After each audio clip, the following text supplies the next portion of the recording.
Good evening, Grace Bible Church and Friends of Grace. This last Sunday, we covered 2 Peter chapter 2, verses 2 through 10. 2 Peter chapter 2, verses 2 through 10.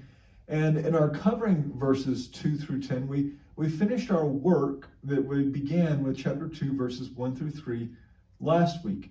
And the work of specifically introducing false teachers, and we further developed their common modus operandi. Not necessarily going to be the same for all circumstances, but it's a very consistent pattern. One, namely, of abusing the scriptures in terms of deriving one's own authority, not from the scriptures, but out of an abuse of the scriptures. But also the nature of the fact that they produce destruction.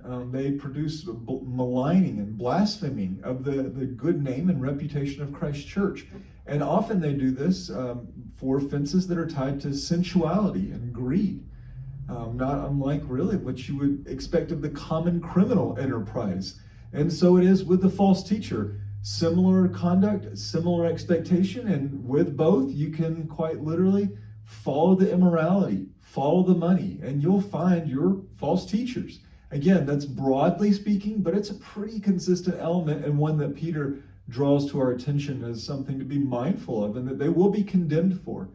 But ultimately, it's bad enough that they do what they do and that they will suffer the consequences, but there's a compounding of tragedy and that they will mislead, they'll deceive, and they'll hurt others in the process. They're not content to be false speakers or false persons or false converts. They're false teachers.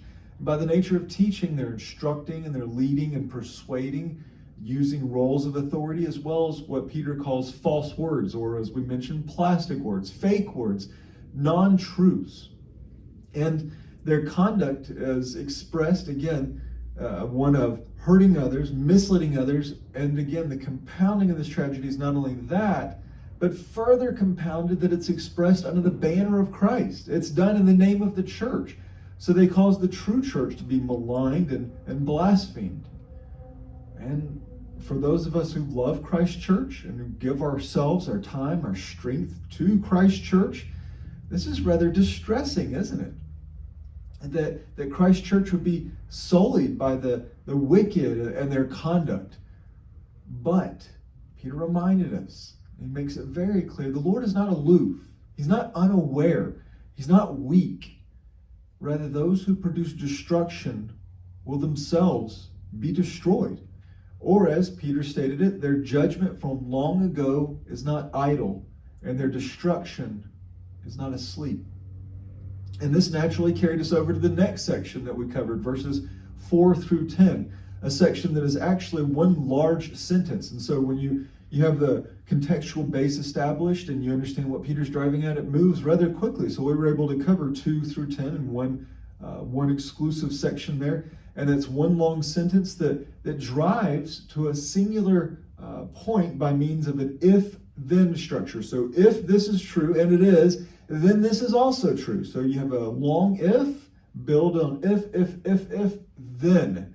So that's the nature of the sentence here. And the point is that God will fully and decisively deliver the full and final weight of just judgment upon the wicked. That's part of it. That's part of the if-then, that he will do this, particularly the false teachers who would seek to perverse and assault Christ's church. And to express this with vivid clarity, he draws on 3 examples of God's righteous and magnificent judgment found in the early chapters of redemptive history, the early chapters of the book of Genesis. The first example was the supernatural incarceration of fallen angels that had committed uniquely perverse sins in the time of Noah, when the world was already at such a terrible low. They sinned in an especially grotesque way and have been bound ever since, awaiting the full and final judgment. We really unpacked that more when we were in 1 Peter chapter 3. We did make allusions to it on Sunday as well, but something we more fully unpacked when in 1 Peter chapter 3. The second example was of the Noahic flood, when the entire natural world was destroyed with water. Every single person, every man, every woman, every child, every single creature on the face of the earth was destroyed, either drowned or crushed by water or the effects of the water, with the exception of those who were on the ark, both creatures and persons. And the third example was of the destruction of the cities of the valley, namely Sodom and Gomorrah, as well as some surrounding cities, but particular emphasis is on Sodom and Gomorrah, when God literally incinerated, destroyed by fire completely the cities and their occupants, turning them to ash as the smoke of their final judgment build up into the air. We talked about how Abraham looked down in the valley and looked like a furnace, just the smoke billowing up. So 3 powerful examples of God's judgment were addressed here, but that's not all, is it? So we have fallen angels incarcerated for thousands of years. We have the Noahic flood, and we also have the destruction of Sodom and Gomorrah, but that wasn't everything. That's not all that Peter highlighted. Now, that would have been sufficient to drive this point home. Jude actually does the very similar thing. I think he excludes the Noahic flood and adds something else, but he drives home God's righteous judgment against these perverse and wicked false teachers and those who would malign Christ's church and bring blaspheming judgments or blaspheming slanders against it because of their conduct. But Peter does a little bit more, and it's such a precious detail that he provides for us. He shined a precious light of grace into this weighty treatment of the due conclusion of the false teachers. The false teachers who they've skillfully woven themselves into the local church context. But Peter drives home with equal force that if God has dealt with them, then he will also deal with the righteous. But how does he deal with the righteous? Well, he drives home with equal force. God will both judge the wicked and preserve or keep the righteous.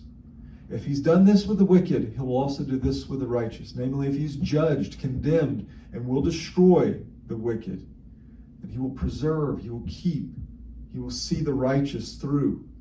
And so there's that dual, it's not one or the other, they're in perfect balance. If he's done these things, and he has, then he'll do this as well.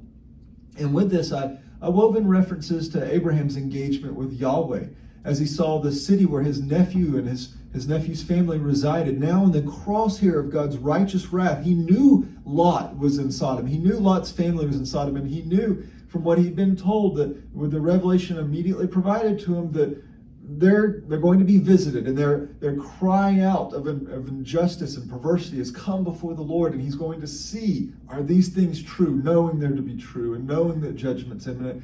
Abraham engaged in a pleading for the cities, and specifically I very firmly conclude that that's because it was Lot, not just because of the cities. Maybe Abraham was particularly generous, but I think he had his beloved nephew in mind. And so Abraham asked a question that I think is both insightful and really worthy of special attention, a precious and a valuable question. He asked in Genesis 18, verse 23, to Yahweh, will you indeed sweep away the righteous with the wicked? Lord, will you sweep away in judgment the righteous with the wicked? And the question immediately builds with both the proposed request, the compound in there, well, what about for 50? What about for 40? And he continues all the way down to 10. So it continues with the proposed request for mercy and the grounds of the request. And we see that in verses 24 and 25. So suppose there are 50 righteous within the city. Will you indeed sweep it away and not spare the place for the sake of the 50 righteous who are in it? Far be it from you to do such a thing, to slay the righteous with the wicked, so that the righteous and the wicked are treated alike. And that's what he's driving at. Are you going to treat the righteous like you treat the wicked? No, that's not your character. Far be it from you. Shall not the judge of all the earth deal justly? Absolutely yes. The answer is so very clear. Yes. Yes, he will deal justly. The judge of the earth will do justly, just as he always has, and just as he always will deal justly. And that's a matter that Peter drew on. Maybe not that specific line of question, though. Maybe he had that in mind as well. But he's drawing in that principle right there. And he's drawing that so very plainly out in our passage that we studied on Sunday. And so I pressed us to remember that the righteous and the wicked are not treated alike. I know in the temporal context that often seems to be the case, but not before God. That indeed the judge of all the earth, he will deal justly. He always has, he always will. And just as the tares will be separated from the wheat before being thrown to the fire, so he will rescue the righteous from the judgment that's coming to the wicked, particularly those who pervert Christ's church. That is what Peter is driving us to in this section. He began with an if. We saw that in verse 4, and that if God did not spare the angels who sinned, and that if, it's really there, and it's naturally implied and built into the text, and a lot of the translations go ahead and carry it over and just put it in there for clarity's sake. So there's if God did not spare the angels who sinned, and if this, and if this, and if this, and it carries all the way to verse 8, and we have then, and that goes, verse 9 and 10. So then we have the then at the very end there. So if this, and if this, and if this, then. So if the Lord righteously judges the wicked, and if the Lord delivered Noah and Lot, Noah, a preacher of righteousness, Lot, a righteous man who was tormented by what he heard and saw, then he will most certainly, absolutely certainly keep his own. Then, as Peter states, he knows how to rescue the godly from trial. And such is where we are when assaulted by false teachers. We're in a dark and a challenging place, like Noah was, like Lot was. Maybe we need to be careful with how broad or how precise we want to make those comparisons, but I think Peter is drawing out that in a similar way that the righteous were struggling, in a similar way that the righteous were being assaulted and oppressed by the wickedness of man, in a similar way as Christ's church is being assaulted and maligned because of false teachers. Well, so as he kept Noah and as he kept Lot, he will keep you. He will keep his church. And he will keep us as too. He will keep us too. So that's a high level and a quick overview of our engagement from 2 Peter chapter 2, verses 2 through 10 this last Sunday. And I hope you will find a clear application of this in your lives. And specifically, our aim with this is to remind, to refresh, to hit some highlights, but also to drive you to prayer. And it wasn't a particularly complex passage. It was more of an intense passage than it was complex. So what are some ways that we could draw things out for matter of prayer? Well, first, again, we can give thanksgiving to God that he will deal justly with the wicked. He will. Particularly those who would seek to perverse and harm Christ's church. And then we can pray that you and the larger church, the local church, the larger church would stay steadfast, that we would be preserved from the deception and harm of the wicked teachers, that we would not participate in the disrepute brought on by succumbing to temptation. We've talked a bit different times about failure versus hypocrisy, that true believers sometimes fail, and it's tragic, and the Lord restores and gives grace, and that doesn't mean everything's going to be the same, but he does restore, versus the hypocrite, such as the false teacher who has nothing but an appetite for their sin. So pray that the Lord would keep his church and us from failing, for some coming to temptation of being persuaded by the false teachers, or even finding excuse by means of them. And that we would be kept, and that we'd be found faithful. I think those are maybe some simple but some helpful ways to pray, thanksgiving and petition here in our passage. Now, for those of you who are able to join us for prayer meeting, this week we'll be examining Psalm 74. So tomorrow evening we'll be in Psalm 74. I'm going to be away. I'll be off campus. I'll still be in the area, but I'll be off campus for a ministry engagement with a conference that I'm affiliated with, and I'll be helping with that. So Pastor Matt's going to be leading us and examining Psalm 74, and looking forward to that. He's actually also going to be leading us in our worship service. So we're going to take a pause from 2 Peter and look at the book of Hosea. I'm looking forward to that myself. He's an excellent teacher, and it's going to be a special time of emphasis from the book of Hosea. But tomorrow, Psalm 74. So if you're able to join us, either here or remotely. I'm not sure remotely if it's going to be broadcast tomorrow evening, but either way, Psalm 74, if you would like to prepare yourself for that.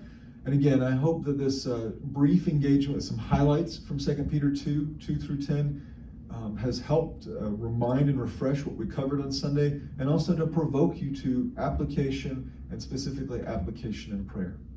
All right, thank you, and grace and peace to you all.